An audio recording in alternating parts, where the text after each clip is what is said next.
T'as déjà vu sûrement cette image plein de fois et je vais t'aider à comprendre pourquoi elle n'est pas tout à fait juste. Si tu ne me connais pas, moi c'est Mathilde, je suis designer en expérience utilisateur et j'accompagne aussi les indépendants à trouver la balance entre leur vie pro et leur vie perso.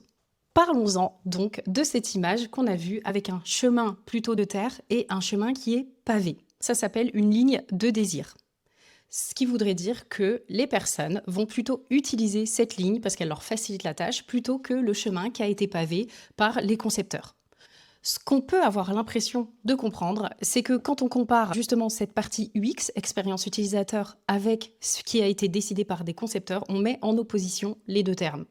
Et je trouve que c'est pas juste du tout. Je vais t'expliquer pourquoi. Ces lignes de désir, qui s'appellent aussi en anglais Desire Path, en allemand s'appellent aussi Trampelpfad, qui veut dire sentier piétiné. Il y a plusieurs campus qui ont fait les tests avant de paver les chemins et ils ont laissé les gens sans contrainte pour voir quel chemin ils allaient le plus utiliser. Ça a été fait à l'Ohio State ou au Virginia Tech.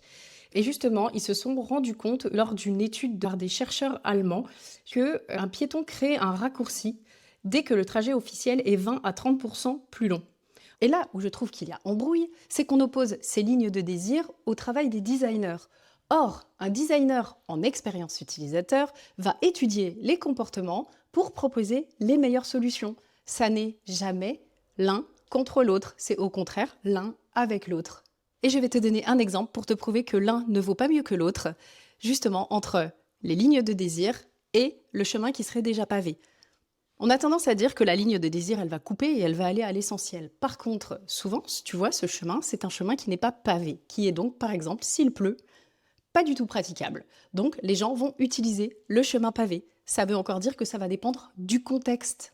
Et en design, nous, on prend toujours en compte le contexte. Autre exemple très basique, tu es avec une poussette, je doute que tu aies envie de prendre le chemin de terre. Et ça, c'est vraiment quelque chose qu'il faut comprendre et arrêter de comparer le travail de design, le travail de conception et le travail du UX, d'expérience utilisateur.